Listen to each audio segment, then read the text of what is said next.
Welcome, fellow dreamer. Tonight, I invite you to join me on a gentle journey back through time, to walk beside me through a day in the life of a pharaoh in ancient Egypt. Together, we'll witness the rising of the sun over sacred temples, the rituals of power and duty, and the quiet moments beneath the stars. This is a story of kingship, mystery, and wonder, a glimpse into the world along the Nile that shaped history itself. Before we begin, take a moment to dim the lights, settle into a comfortable place, and let yourself be carried into the rhythms of this ancient land. I created this video to help you relax, unwind, and drift softly into sleep. I'd love to know, where in the world are you listening from tonight? Let me know in the comments below. It's always incredible to see how these stories connect dreamers across the globe.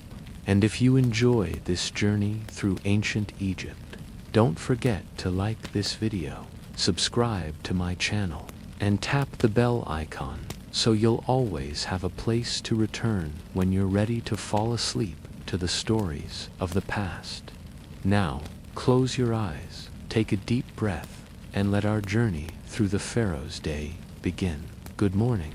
You woke up as a pharaoh in ancient Egypt, the living god upon the earth, the chosen of the gods, the one who upholds Mat, the sacred balance of the universe. All Egypt looks to you. The mighty Nile flows at your command. The fields yield their grain under your protection, and the gods themselves favor you, for you are their son, their image made flesh. And now, in the cool quiet of your royal bedchamber, you awaken as you have done each morning of your reign. The first pale light of dawn slips gently through the lattice screens of tall windows. The soft breeze carries the faint scent of lotus blossoms from the gardens below. The world beyond your chamber is hushed, waiting. The land of the two kingdoms rests under your rule, as steady as the stars. You lie still for a moment beneath your fine linen sheets, woven from the best flax in your lands, bleached to pure white by the Egyptian sun.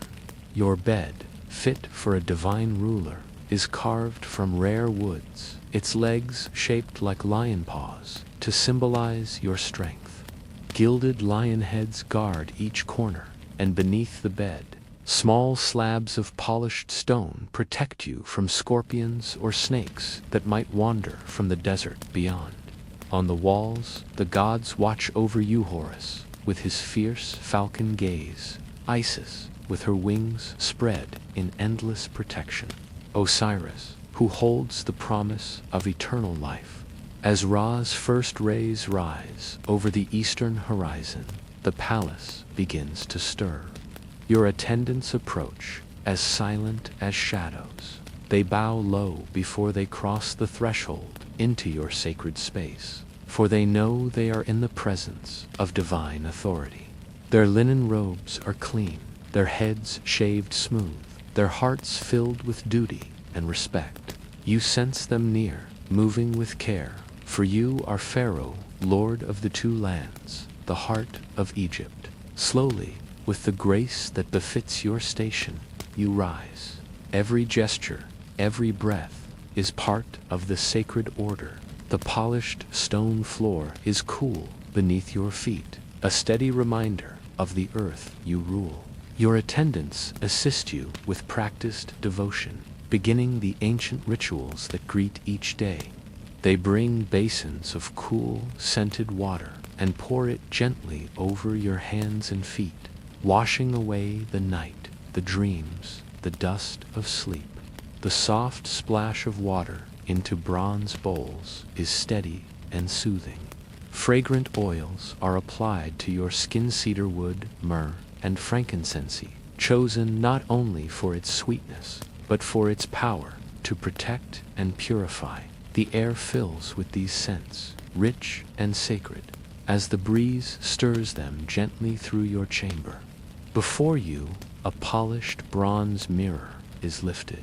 You gaze upon your reflection, the ruler of Kemet, the son of Ra, the living Horus. Your face is calm, your eyes steady. The dark kohl is applied around them, framing your gaze, shielding you from the glare of the mighty sun, and marking you as the chosen of the gods. With each step of the ritual, you feel your strength gather, as sure and unshakable as the pyramids.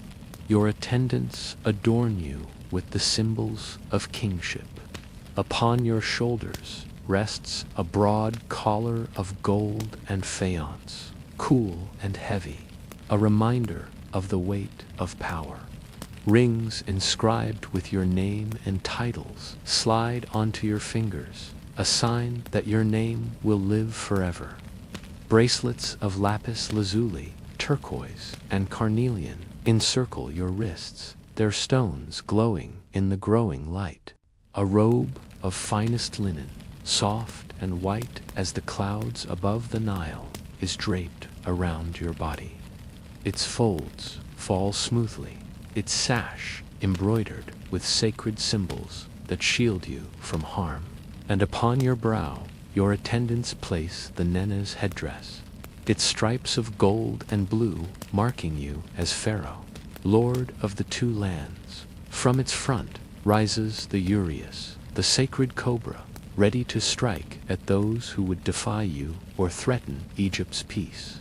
Outside, in the palace courtyard, the priests have gathered. The hymn to Ra rises on the morning air, a song of praise as old as time.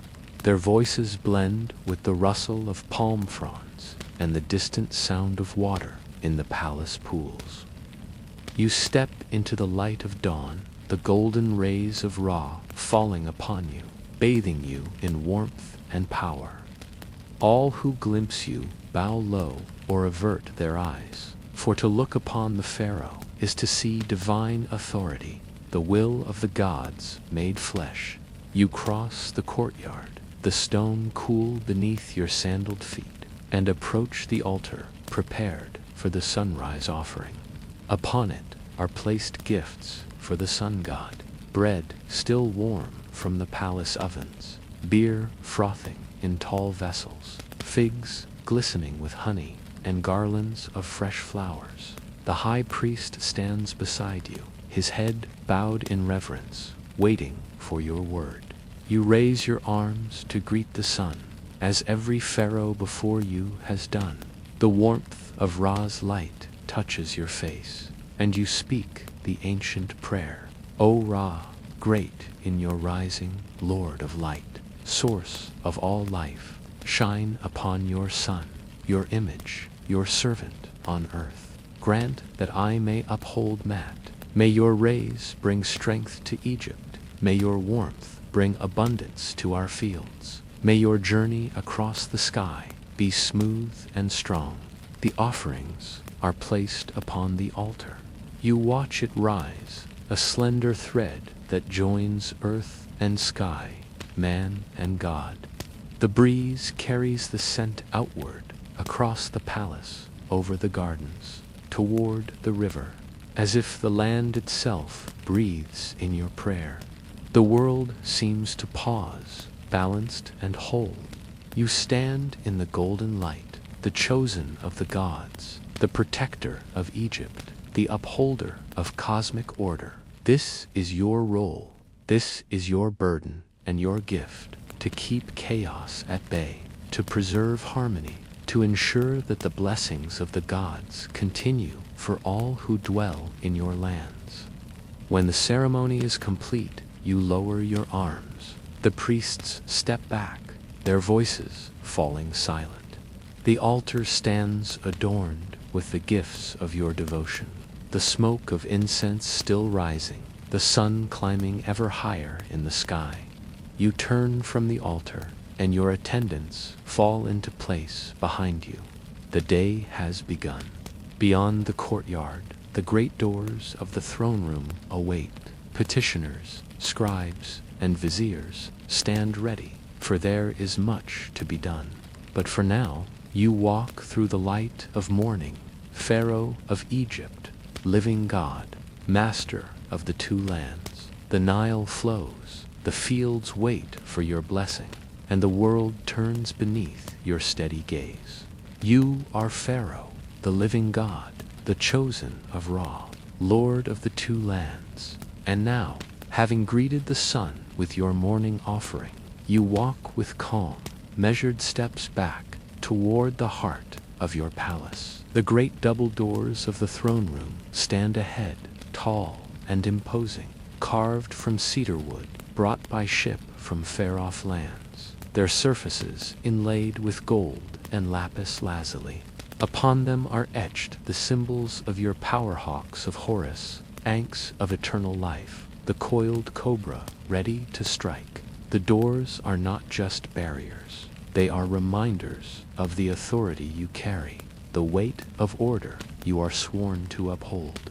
Your sandals whisper softly against the polished stone floor as you approach.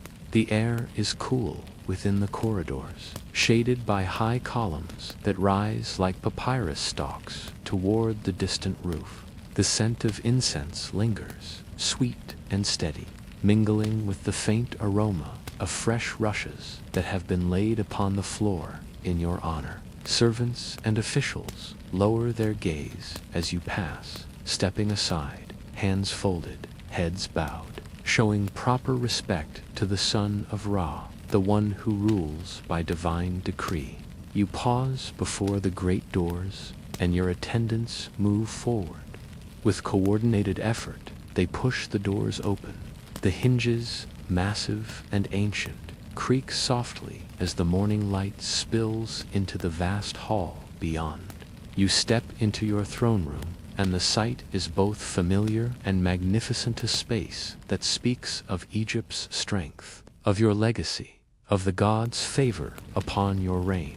The throne room is immense. The ceiling soars high above, supported by rows of colossal columns, each carved with scenes of your victories, your offerings to the gods, your name written again and again, so that it might endure for all eternity.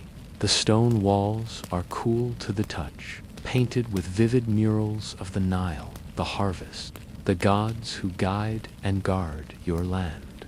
Sunlight streams through small openings high above, creating shafts of gold that dance across the floor, across the faces of those who have gathered to witness the morning audience. And there they are, petitioners, scribes, viziers, ambassadors from distant lands. They wait in silence, standing in neat rows, their eyes lowered, their faces composed. For to be in the presence of Pharaoh is to stand before a living God.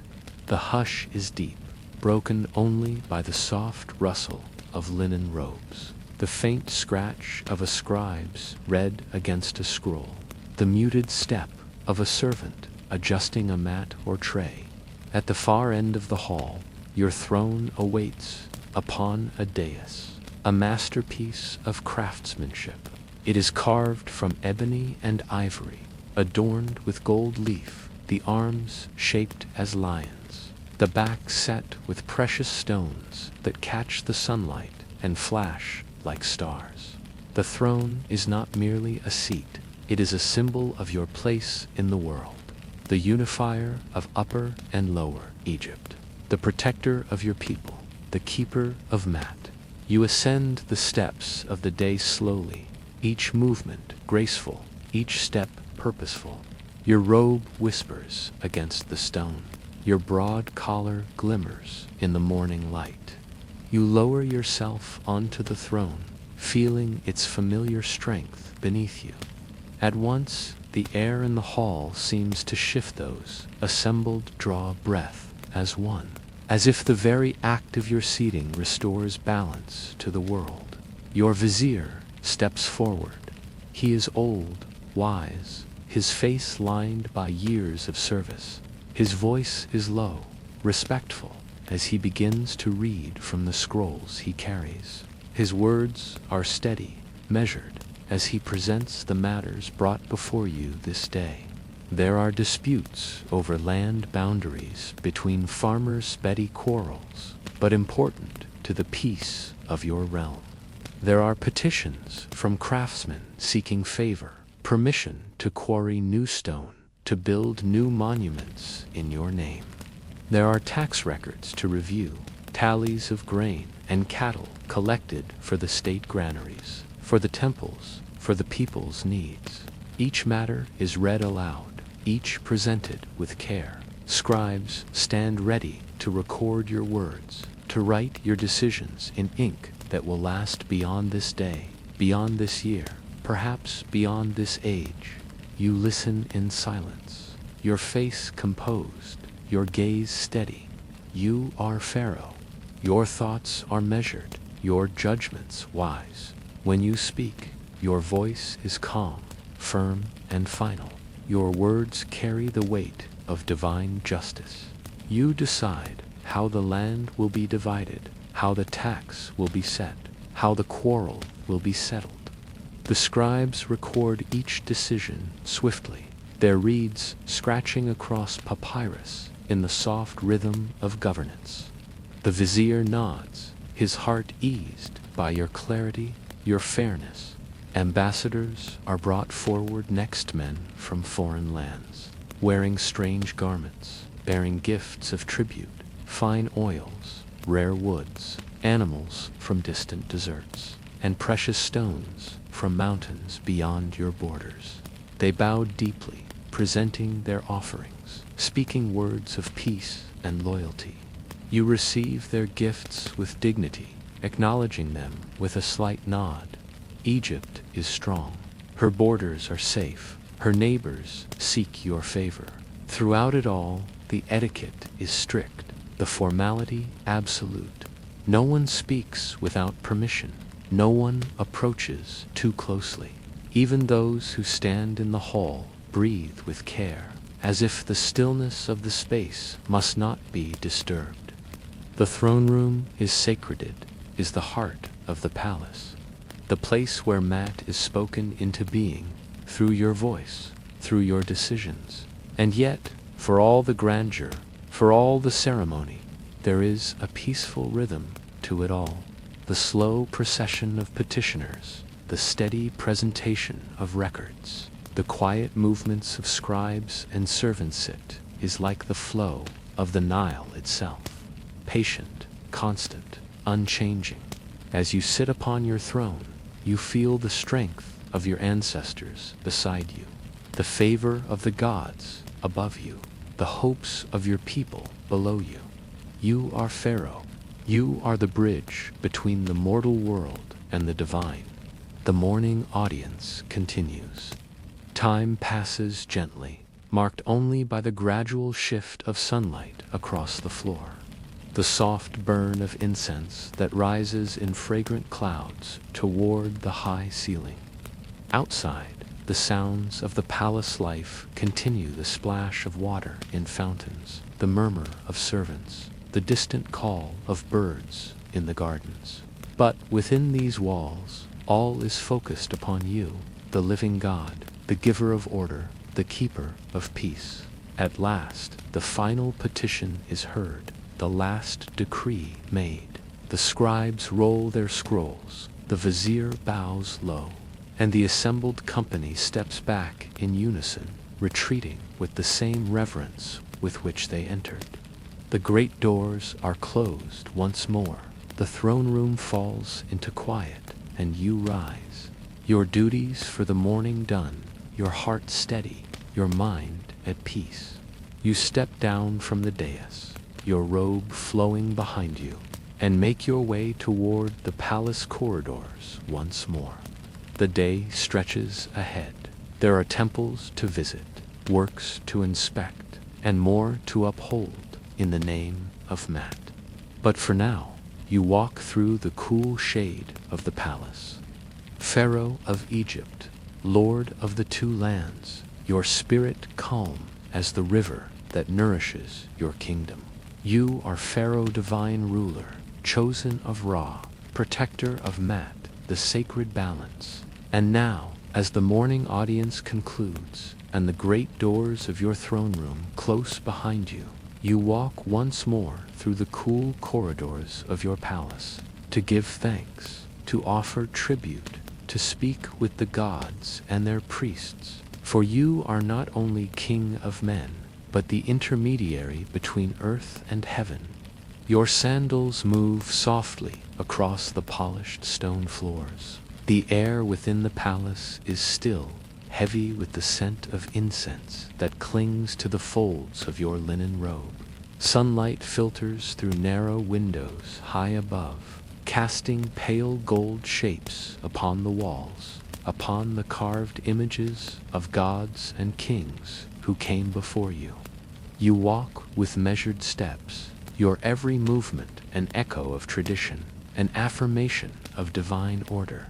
Beyond the palace gates, the temple complex rises, immense and eternal against the bright sky. Today, it is the great temple of Amun at Karnak that calls to you, its pylons towering like mountains of stones, its flagpoles bearing long banners that ripple softly in the morning breeze. The sacred lake nearby glistens in the sun, a mirror to the sky, its surface broken only by the graceful gliding of ibis and heron. The temple stands, as it has for centuries, built and rebuilt by the hands of kings, each adding their mark upon its endless walls, its vast courtyards, its columns shaped like lotus and papyrus, symbols of the lands you unite. You ride in your chariot, its wood polished smooth, its fittings of bronze and gold flashing in the light.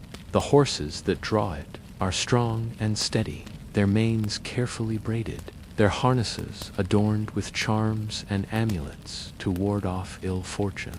Around you, guards march in quiet formation, their spears gleaming, their shields polished bright. People along the way bow low or prostrate themselves as you pass, their faces to the dust, for to see Pharaoh is to see the divine. At the temple's entrance, you dismount. Priests in spotless white robes greet you, bowing deeply, their shaved heads gleaming in the sun. They form a procession around you, their hands raised in reverence, their voices low in hymn as they lead you inward, through the massive pylons, into the first great courtyard. The air here is cooler, shaded by colossal walls covered in carvings, the gods receiving your offerings, scenes of battle where you, as Horus in human form, bring victory to Egypt. Your steps echo upon the stone as you walk slowly forward.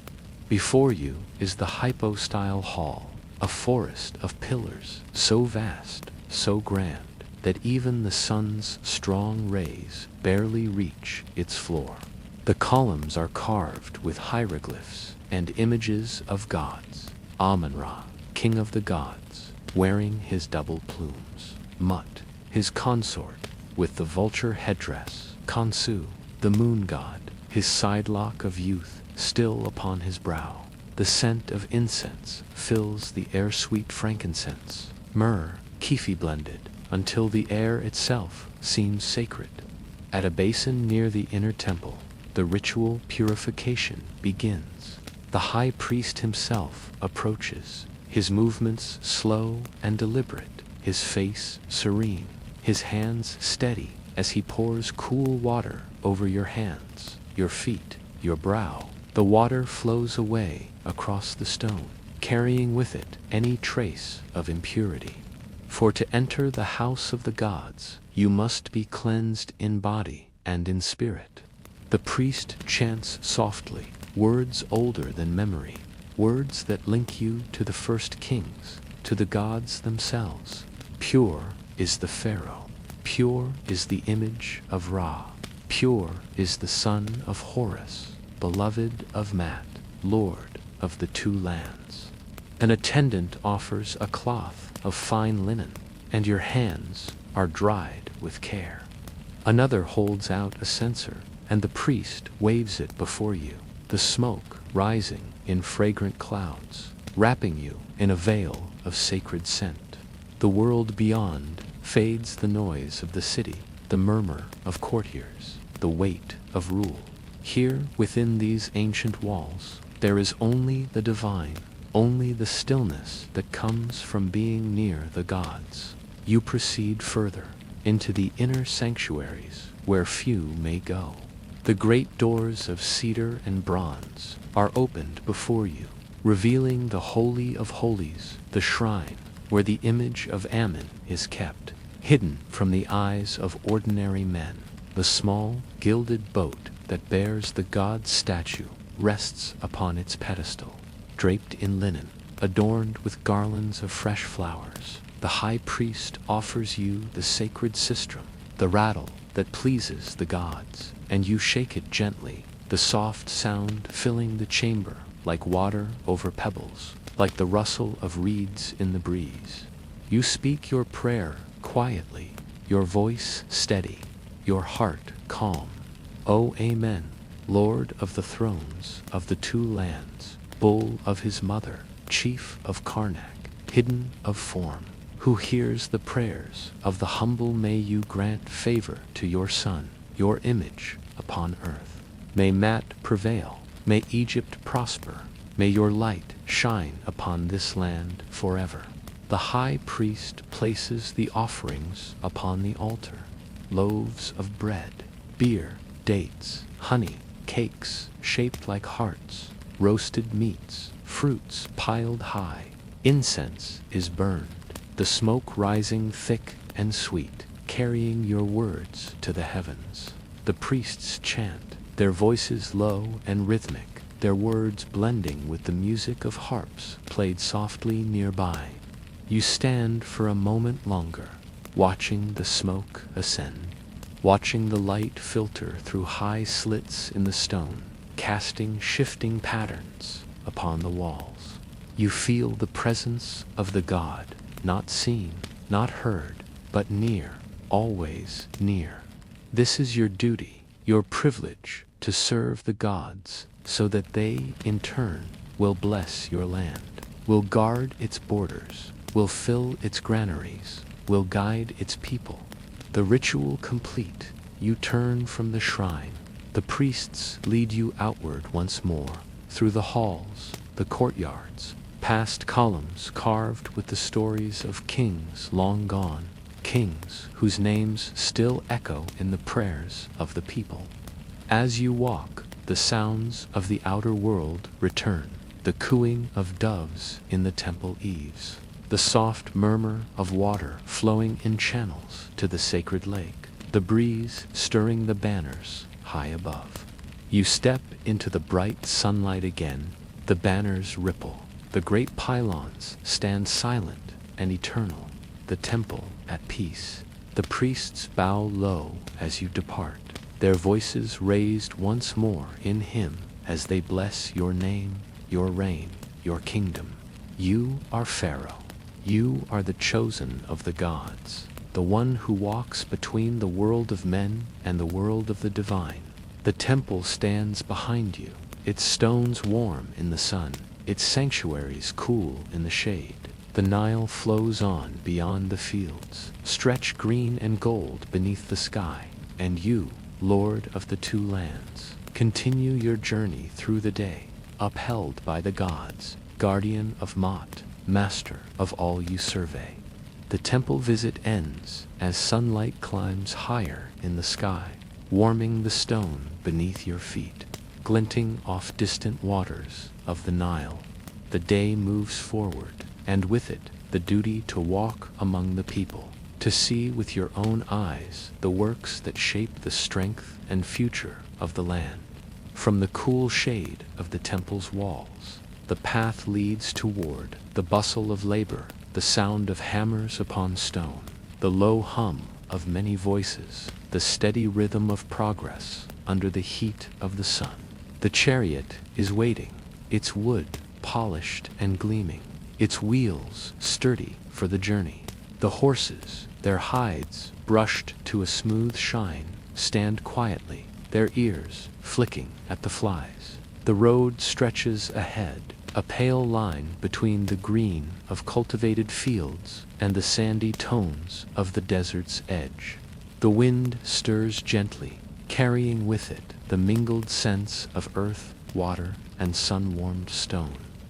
Beyond, the great works rise monuments of ambition, of devotion, of the hands and minds that build the future. The chariot moves at a steady pace along the embankment, where canals branch off from the river's great artery. Workers stand knee-deep in water, guiding the flow with sluices of wood and stone. Their bodies bronzed by the sun, their muscles lean and strong from labor. Shadoofs dip and lift, the weighted poles balanced with skill, bringing water to thirsty fields where grain begins to ripen under the sky's endless blue. Birds dart above us, heron, even the occasional falcon watching the world below as you pass. Ahead, the construction site comes into view. Columns of dust rise where stones are shaped and set. The low, steady thump of mallets on chisels carries on the breeze. From afar, the building seems a natural part of the landscape, its pale stone matching the cliffs and hills beyond. Up close, the scale becomes clear. Massive blocks moved by teams of men, sledges drawn over prepared paths, ropes thick as a man's wrist straining under the weight. The chariot slows and halts at the edge of the works. Overseers approach, their heads bowed in respect, their voices low and steady as they offer greetings. They walk beside you as you move among the laborers, pointing out progress, explaining plans, showing where foundations have been laid, where walls begin to rise, where carvings have started to take shape upon lintels and door frames. Their words are careful, precise, for this is a moment of great importancy, chance to display their diligence, their loyalty, their pride in the task entrusted to them. The heat radiates from the stones, from the ground, from the very air. Yet there is no stillness here. Workers move in a steady rhythm, their bare feet sure upon the packed earth. Some quarry and shape the stone, their tools ringing clear and sharp with each strike. Others guide the great blocks into place, using levers, sledges, and simple machines that harness the power of many hands. There are voices raised in chantwork songs that set the pace, that give strength, that bind effort together as one. The chant rises and falls, a sound as ancient as the Nile itself. At the edge of the site, the sculptors work beneath the shade of simple awnings. Their hands are skilled, precise. You pause to watch as they smooth the surface of a colossal statue's face, revealing the calm, eternal expression that will gaze upon the world for generations to come. The features emerge slowly, patiently, under the careful guidance of chisel and mallet, the brow noble, the eyes serene, the lips set in quiet strength. The stone, cold and unyielding, gives way to the artist's vision, shaped in honor of the divine. Nearby, artisans carve scenes upon relief panels, processions of priests, offerings of bread and beer, ships upon the river, the emblems of gods and kings. The lines are clean and sure, the details fine, the curve of a lotus petal, the pattern of woven reed mats, the plumage of a sacred bird. The work is slow, deliberate, meant to endure as long as the stars. You continue onward, past the stonemasons, past the rows of wooden scaffolds where carpenters fit beams and braces into place. Children dart about the edges of the site, carrying water in jars to thirsty workers. Women tend small fires where simple meals are prepared, flat bread baking upon hot stones, lentils bubbling in clay pots. The smell drifts through the air, mingling with the scent of dust and stone. At one end of the site, The canal project extends beyond the building, works a narrow channel being cut to bring life-giving water further into the fields. Men work with picks and baskets, lifting the soil in slow, steady rhythm, the line of the canal growing longer with each passing day. The water glints in the sun where it has begun to flow, a promise of harvests to come, of land made fertile, of villages sustained. The overseers speak of schedules, of the challenges of stone transport, of the need for more wood for scaffolding, more copper for tools. Their tone remains respectful, their faces earnest. Plans are spread upon a simple tabula map of the work, lines drawn carefully in ink, notes added in the margins. It is a vision brought into being, line by line, stone by stone. And everywhere you look, there is order, effort, purpose. The works rise not through force alone, but through the shared labor of many craftsmen, builders, haulers, quarrymen, farmers, carters, cooks, water bearers. Each plays a part, each adds strength to the whole. The air is filled with their presence, their voices, their movements, the steady pulse of creation. The sun climbs toward its height, casting short shadows upon the ground. A breeze stirs, bringing momentary relief. In the distance, the Nile gleams beneath the sky's clear light, its waters moving slow and sure, as they have always done. Beyond the fields, the desert stretches silent and vast, its edge marked by the shimmer of heat. At length, the inspection draws to a close. The overseers bow once more, their words humble, their hearts hopeful that their efforts have pleased. The chariot waits at the edge of the works, ready to carry you back toward the palace, toward rest and the midday meal. The workers return to their rhythm. The hammers fall, the chants rise, the blocks of stone inch forward upon their sledges. The great work continues, patient and enduring, as steady as the river, as certain as the turning of the sun in the sky. And so the journey moves onward, the day unfolding with quiet purpose, each step shaped by the harmony of hands, hearts, and the land itself. The sun now stands high in the sky, its light strong and steady, casting sharp shadows upon the land. The heat shimmers above the stone pathways, and the river glows wide and slow beneath the vast blue.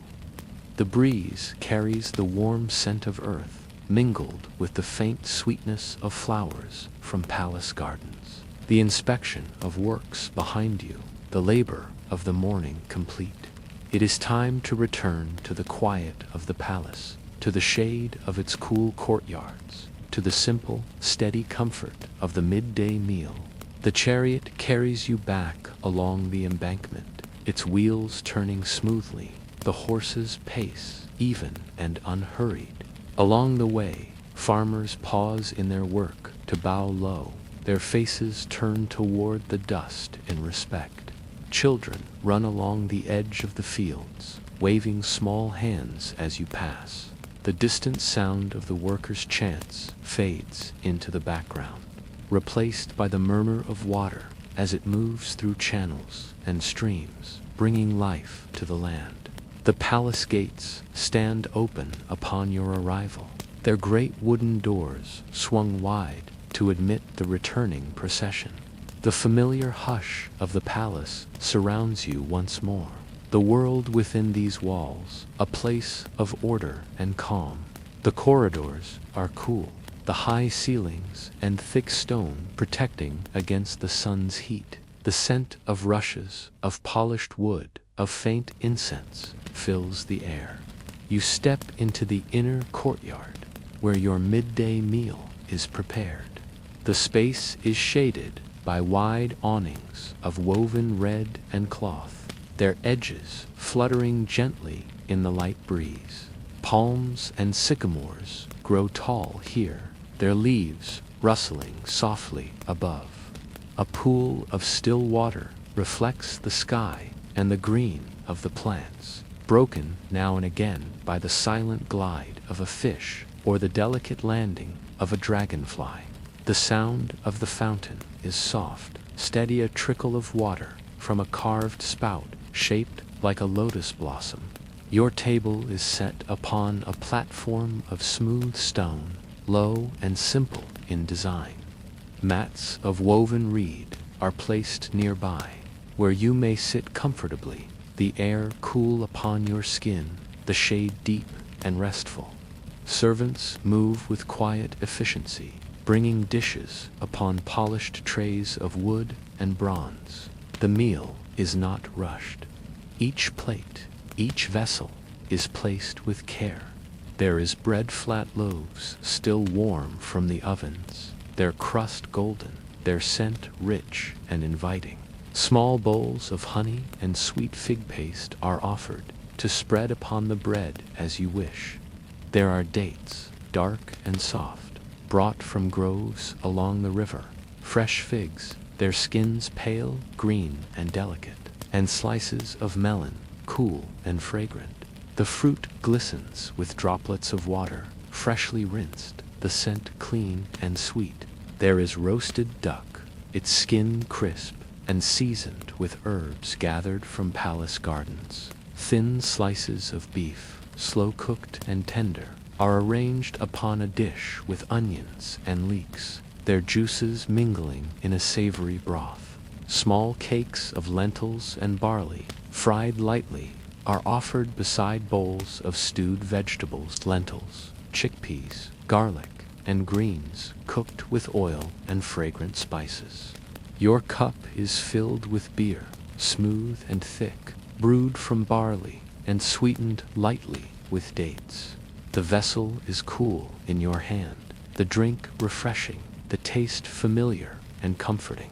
A second cup is filled with water drawn from the palace well, clear and cool, served with sprigs of mint floating upon its surface. The meal proceeds slowly. There is no haste. Each bite is savored, each flavor simple, clean, shaped by the land and the river. The food nourishes body and spirit alike, a gift of Egypt's bounty, a reminder of the harmony you strive to preserve. Servants move quietly around you, refilling cups, offering cloths for your hands, adjusting the awning to better shade the space as the sun shifts above. In the distance, the palace life continues in soft murmurs, the voices of servants at their tasks, the soft clatter of pottery, the faint strains of music from the far side of the courtyard, where harpists have begun to play. The music is slow, a gentle melody that rises and falls like the river's flow, like the breeze through the reeds. The harpists sit cross-legged, their heads bowed slightly in concentration, their fingers drawing quiet, delicate notes from the strings. The meal ends with a final offering of sweetness, small cakes of honey and sesame, rich but light, their texture soft, their taste lingering. A servant brings a bowl of cool water, scented faintly with rose, for your hands. The water trickles softly as you wash, the feel of it cleansing and soothing. The time has come to rest. You rise from the table, the meal complete, your body eased by the food and the quiet. You move toward a corner of the courtyard where a couch is set beneath a canopy of palm leaves and woven cloth. The couch is simple in form, its legs carved from wood, its frame strung with leather thongs, covered in soft linen. Cushions are arranged for comfort, their covers dyed in gentle shades of ochre and pale blue. You recline, the shade deep around you, the breeze cool against your skin. The harpists continue their song, the soft music mingling with the sound of the fountain, the rustle of leaves, the distant cry of a bird. The air is heavy with peace, with the scent of the garden lotus, papyrus, mint, the faintest trace of cedar from the wood of the couch. Your eyes close, the world slows. The sounds blend together into a single gentle rhythm, the steady breath of Egypt itself, the quiet hum of life within the palace walls, the soft song of water, of wind, of strings. The weight of the day's duties begins to ease, replaced by the simple, steady comfort of rest. The stone beneath, the air above, the shade around all cradle you in stillness. Time seems to pause. The sun moves gently across the sky, its heat kept at bay by the care of those who serve, by the shelter of trees and cloth. The nap is light, yet deep, a moment apart from the world, a moment given to peace. The body, the mind, the spirit, held in balance, as the land itself remains in balance beneath the sun, beneath the endless blue. And so, the midday passes, quietly, gently, as the world beyond waits for your return, as the river flows, as the breeze stirs, as the harp strings hum their soft and endless song. The midday rest fades gently, as the sun begins its slow descent from the highest point in the sky. The air is still warm, but the sharpness of the heat softens. The shade of the courtyard seems deeper now, the rustle of leaves quieter, as if the palace itself shares in your peaceful awakening. The soft notes of the harpists have drifted into silence, leaving only the faint trickle of the fountain and the murmur of a distant breeze through the palms. Attendants approach with quiet steps, their hands folded, their heads lowered in respect. They bring cool water, poured from vessels of polished copper into shallow bowls, for you to refresh your hands and face. The water is scented faintly with mint and lotus, a clean, calming fragrance that mingles with the warm air. A linen cloth, soft and finely woven, is offered to dry your skin.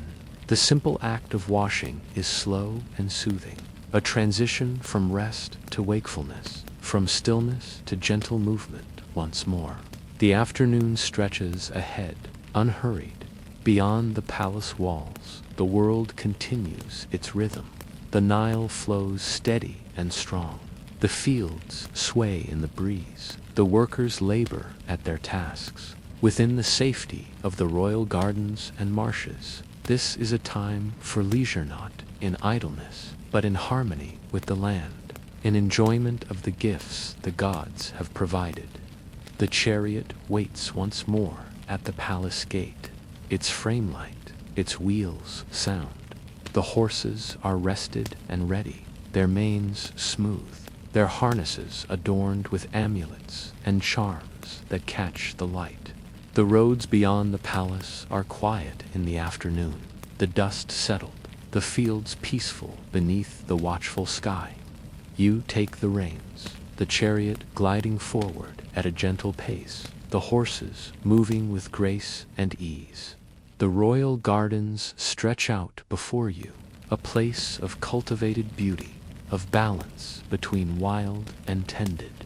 Palms rise tall, their fronds casting cool shade upon winding paths. Pools and channels bring water from the river, feeding beds of papyrus, lotus, and reeds. Fruit trees grow here figs, dates, pomegranates, softening their sweetness in season.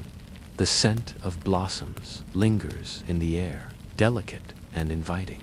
The chariot follows a path that leads beyond the gardens to the marshlands at the river's edge. The landscape shifts subtly, the ground softer beneath the wheels, the air filled with the chorus of birds ibis, heron, crane calling from among the reeds. The horses slow, their hooves muffled upon the damp earth. Here, the world is green and gold, water and sky, the land rich with life. A hunting party waits at the edge of the marsh, attendants and guards, their faces shaded by wide-brimmed hats, their hands steady upon bow and spear. They offer you your own bow, crafted from the finest wood, strung with care, its surface polished smooth. The quiver is filled with arrows, their shafts straight, their feathers neat. The hunting here is not a matter of need, but of tradition, of skill, of harmony with the world. The marsh gives freely, as the river gives, as the land gives, and in turn, respect is offered, thanks is given. The chariot moves forward once more, now at a slower pace, the wheels following the narrow paths among the reeds. The horses step carefully, their ears pricked, their breath steady. You stand tall, the bow in hand, the quiver upon your back. The breeze stirs the marsh, sending ripples across the water's surface, bending the reeds, lifting the scent of damp earth and growing things. The sun glints upon the water, flashes of gold upon the green. You spot a targeta, fat duck, gliding silently across a channel, unaware of your presence. The bow is raised, the string drawn back, the arrow loosed with a soft thrum. The shaft flies straight and true, striking its mark, the bird falling still upon the water. An attendant moves forward to retrieve it, his steps sure upon the narrow bank. There is no cheer, no loud celebration, only the quiet satisfaction of skill practiced and proven, of balance maintained. The hunt continues, slow and steady.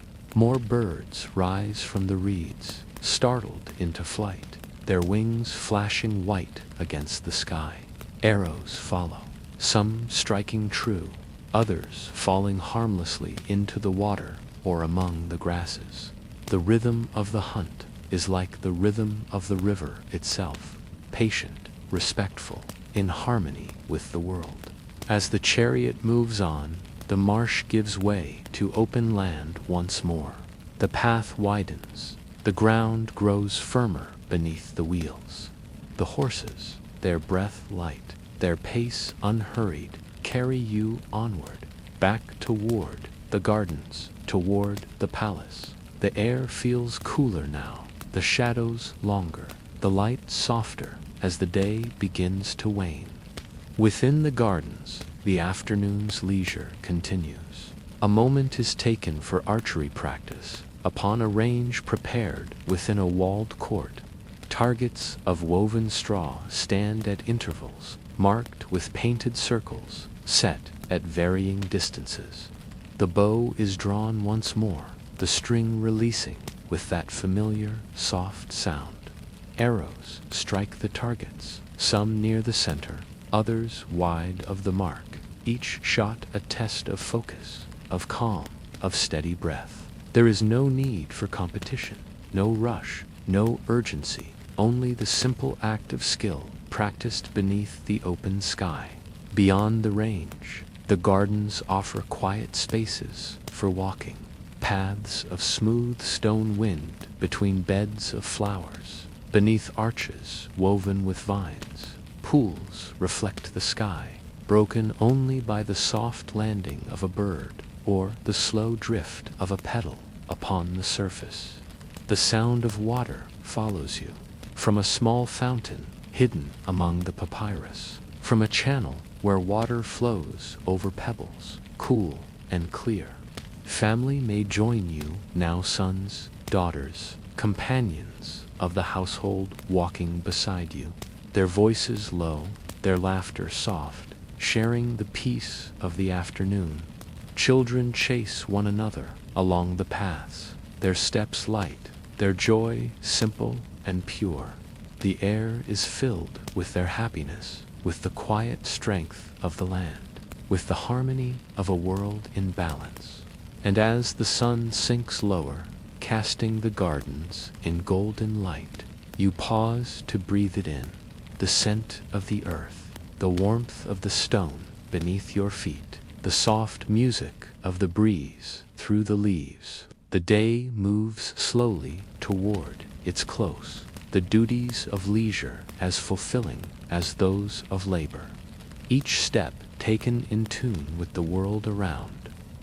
The afternoon fades gently. The golden light softens upon the land, turning the gardens and the marshes to shades of amber and rose. The breeze, cooler now, stirs the reeds along the river's edge and carries with it the scent of water, of earth, of the fading warmth of the day. The sun dips lower, casting long shadows upon the pathways of the palace grounds, upon the wide courtyards, upon the quiet, waiting spaces of the temple precincts and the royal halls. Servants approach with measured steps, their voices low, their hands folded, as they come to prepare you for the ceremonies of the evening. They bring fresh robes of linen, soft and cool, the cloth fine-woven, its folds pure white, its edges embroidered with threads of gold. The garments are light against your skin, a gentle barrier between you and the coming night air. Jewelry is offered, a collar of faience and gold, its pattern like the feathers of the falcon, broad upon your shoulders. Rings and bracelets, their surfaces polished smooth, their symbols protective and eternal. The sun hovers at the horizon now, its light reflected upon the waters of the Nile, upon the polished stones of the palace walls, upon the banners that stir at the tops of tall flagpoles. The call to the evening offering resides a soft chant from the priests gathered in the temple courtyard, their voices joined in slow harmony, the sound carried upon the breeze. The hymn is as ancient as the stones beneath your feet, as steady as the river's flow. O Ra, descending in glory, setting in peace, may your journey through the night sky be smooth. May your light return with the dawn. May your sun upon earth. The palace comes alive in quiet preparation. Lamps are lit, small bowls of oil, with simple wicks placed along corridors, upon windowsills, within niches of carved stones.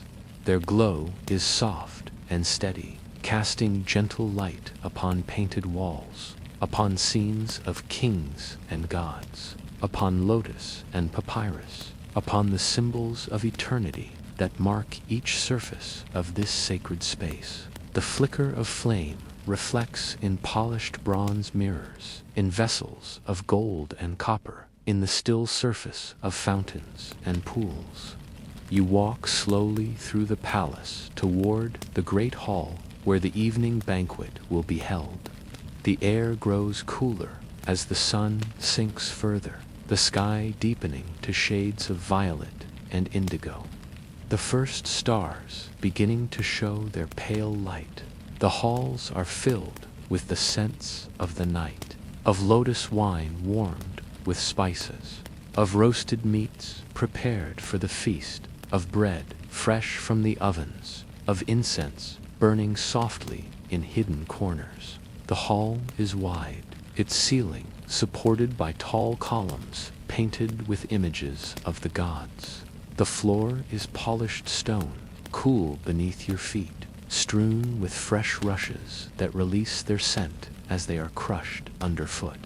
Low tables are arranged in long rows, their surfaces set with trays of bronze and gold, with bowls of glazed faience, with cups of stone and metal, each placed with care, each gleaming in the lamplight. The nobles gather, their garments bright with color, their collars wide with beads of carnelian, turquoise, and lapis. They enter with quiet dignity, each bowing in respect as they take their place, each aware of the honor of this evening, of the unity it represents. The hum of voices is low, soft, respectful, a murmur that blends with the music beginning to rise at the edge of the hall. Musicians sit upon mats, their instruments polished and tuned, harps, lutes, flutes of reed, drums of stretched haidal begin to play in slow harmony, a melody as smooth as the Nile's flow, as gentle as the night breeze. The sound fills the space without overwhelming it, a background to conversation, to the quiet joy of shared company. The banquet begins. Platters are brought forward. Roasted goose, tender and fragrant. Fish baked with herbs and wrapped in leaves. Small cakes of lentil and barley. Vegetables stewed with oil and garlic. Bowls of dates and figs glistening with honey. The food is offered generously, but the pace is unhurried.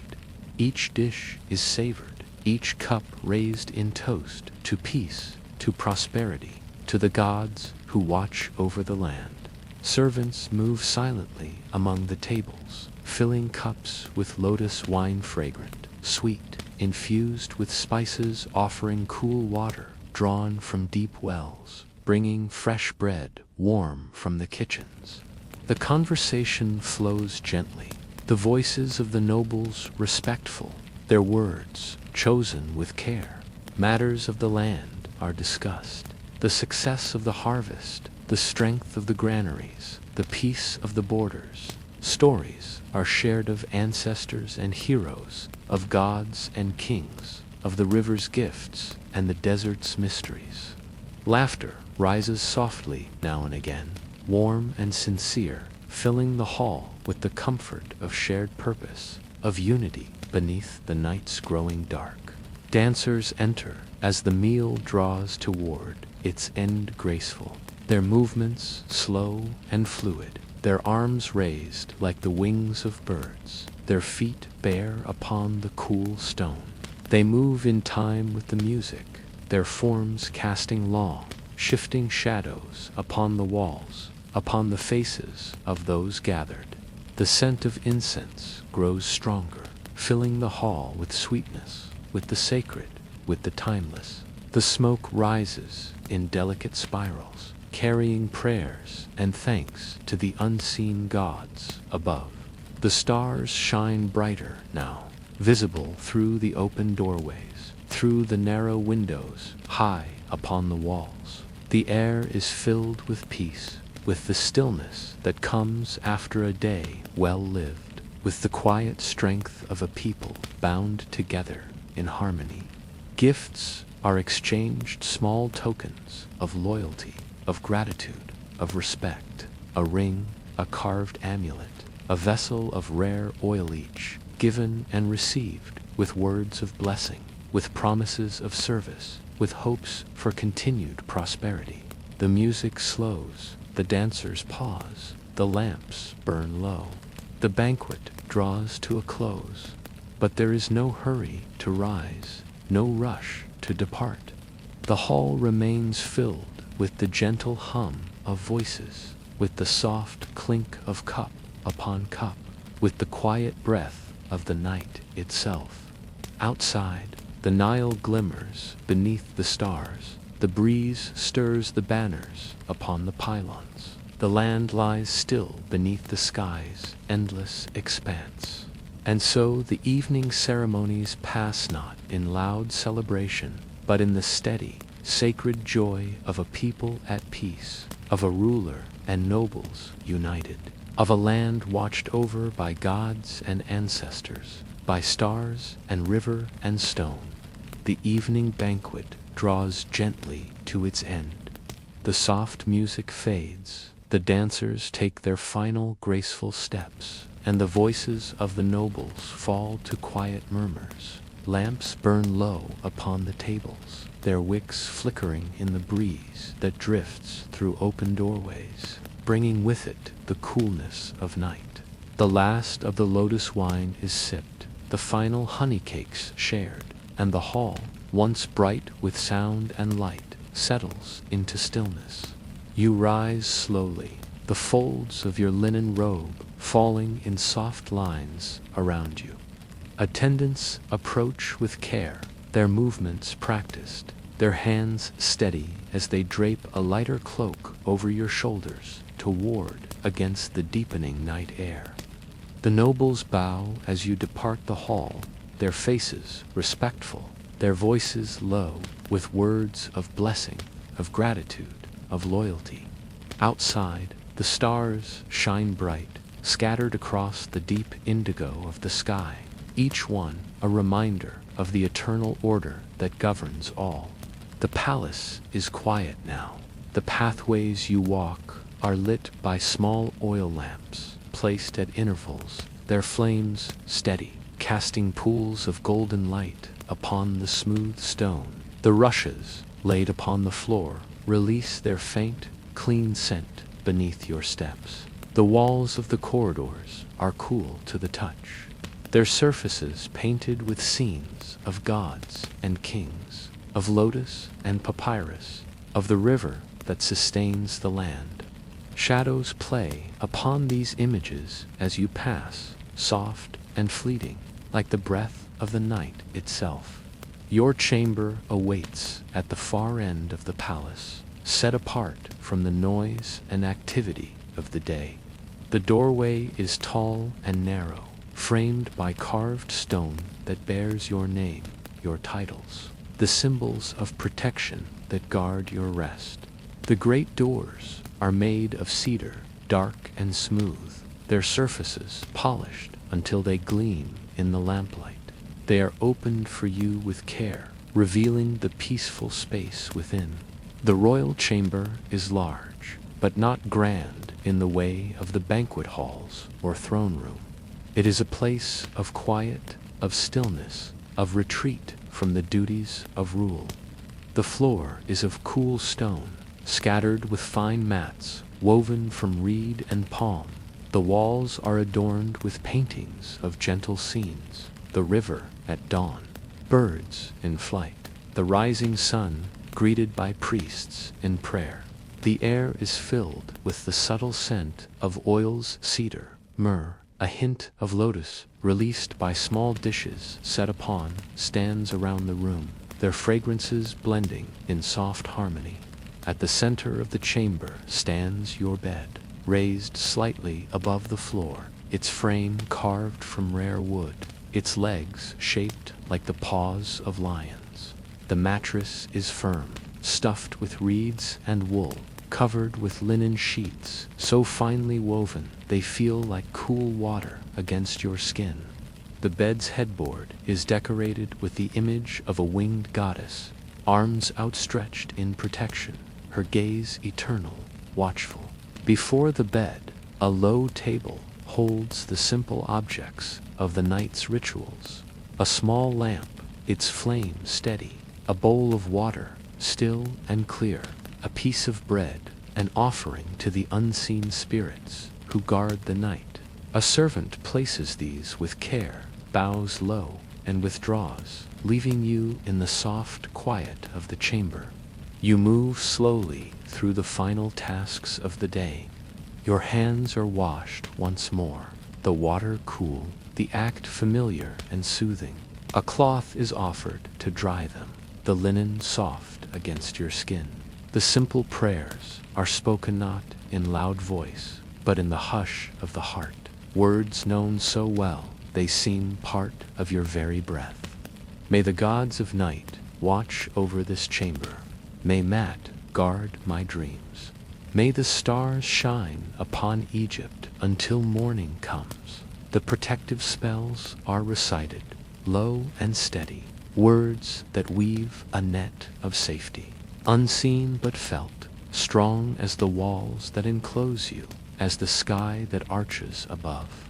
The charm is placed at the head of the beda, small amulet shaped like an eye, like a scarab, like the ankh of life symbols of power, of rebirth, of endless order. You lie down upon the bed, the linen cool beneath you, the pillow soft beneath your head. The chamber is quiet, but not empty of sound.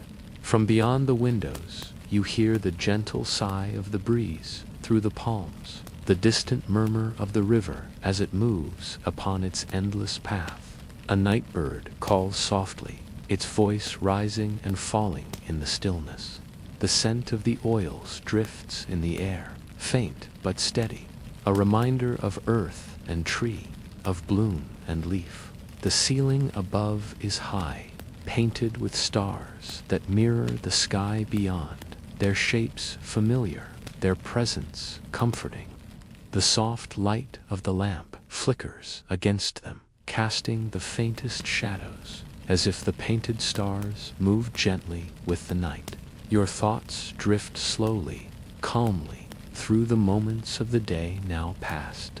The offering at dawn, the steady decisions of the morning audience, the cool peace of the temple's halls, the strength of stone rising at the works, the gentle meal beneath the shade, the quiet joy of afternoon's leisure, the unity of the evening's feast. Each memory is like a bead upon a string, smooth, rounded, placed in order, forming the pattern of a day lived in harmony. And beyond these moments, deeper reflections come, not rushed, not urgent, but like the slow turning of the river's current, the balance of mat so carefully kept, the strength of the land, the peace of the people, the favor of the gods, the legacy that stretches behind, that will stretch ahead, as sure as the stars in their courses. The kings who ruled before, whose names are spoken in prayer, whose monuments rise still above the sands, the kings yet to come, who will follow in these footsteps, who will bear the same burden, the same gift of rule. The thoughts are not heavy. They come and go like the breeze through the reeds, gentle and soft, leaving no mark, no trouble. The chamber is a place apart, a place of peace, and the night embraces you in its quiet. The flame of the lamp burns lower, the shadows deepen, the soft breath of the world beyond the palace walls becomes part of the dream that draws near. The bed cradles you, firm and steady. The linens cool your skin, the scents of the oils, the sound of the breeze, the soft pulse of the river's song, they all blend together. A lullaby, older than memory, a promise of rest, of safety, of the dawn that will come again.